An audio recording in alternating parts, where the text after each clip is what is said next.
दोस्तों, समय समाप्त हो चुका है इंतज़ार का। आपको जिसका इंतज़ार था लंबे समय से और लंबे समय से वैकेंसी नहीं आई थी, अब सूचना आ चुकी है एमपी पुलिस कांस्टेबल की 5000 वैकेंसी। ऑनलाइन फार्म शुरू हो जाएंगे जनवरी मंथ में और उसका पेपर होगा उपचुनाव के बाद अप्रैल के महीने में। इसकी डेट निर्धारित की जाएगी। अभी ऑनलाइन पेपर आपके शुरू हो जाएंगे। ऑनलाइन फार्म भरेंगे आप जनवरी मंथ में और अप्रैल के महीने में आपका जो है पेपर होगा। तो टोटल 5000 वैकेंसी अभी इन्होंने दी हैं और 6 महीने के बाद कह रही है 3000 वैकेंसी फिर दी जाएंगी। तो अब आप जो है अपनी तैयारी शुरू कर सकते हैं। अभी आपके लिए 4-5 महीने का समय है, उसमें आप पूर्ण तैयारी कर सकते हैं। अपनी फिजिकल की तैयारी भी कर सकते हैं। देखिए, पेपर का जो पैटर्न दिया गया है उसमें ये है जनरल नॉलेज। देखिए, टोटल पेपर होगा आपका 100 नंबर का। उसमें जनरल नॉलेज आएगी 30 नंबर की, reasoning and mental aptitude 40 number का होगा और मैथ्स 20 नंबर का आएगा और उसमें साइंस आएगी 10 नंबर की। इस तरीके से एमपी पुलिस कांस्टेबल में टोटल पेपर है आपका 100 नंबर का। अब देखिए, एक एक करके अगर अपन इनके पार्ट्स को बांट देते हैं तो जनरल नॉलेज 30। अब जनरल नॉलेज में भी आप देखेंगे कि इसमें भी पार्ट्स होते हैं। देखिए, 6 से या 7 नंबर का आपसे करंट पूछा जाएगा और करंट होगा आपका एमपी का, ऑल ओवर इंडिया का, और उसमें इंटरनेशनल न्यूज भी हो सकती है जो इंडिया से ही संबंधित होगी। तो 5 या 6 पिछले पेपर में इन्होंने 7 नंबर का करंट अफेयर्स पूछा था।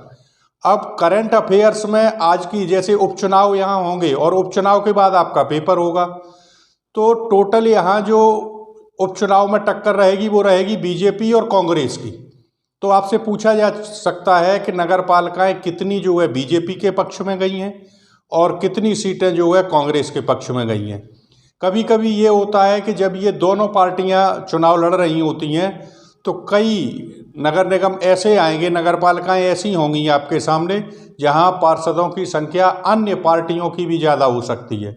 तो हो सकता है वो ये पूछे कि अन्य पार्टियों के पार्षद कितने आए मध्य प्रदेश में। तो इस तरीके से आप उपचुनाव पर भी अपनी नज़र रखेंगे। उससे संबंधित कम से कम 2 प्रश्न आपको मिलेंगे। इसके अलावा जो भी करंट अफेयर्स चल रहा हो कि प्रधानमंत्री ने किस जगह मीटिंग की या विदेश कब गए, किस तारीख में गए, इस तरीके से आपका 6 या 7 नंबर का करंट अफेयर्स होगा। अब शेष पार्ट्स इसमें जनरल नॉलेज में आपका होगा, ज्योग्राफी का होगा। ज्योग्राफी के अलावा इसमें हिस्ट्री होगी, इकोनॉमिक्स होगी, सोशलॉजी भी होगी।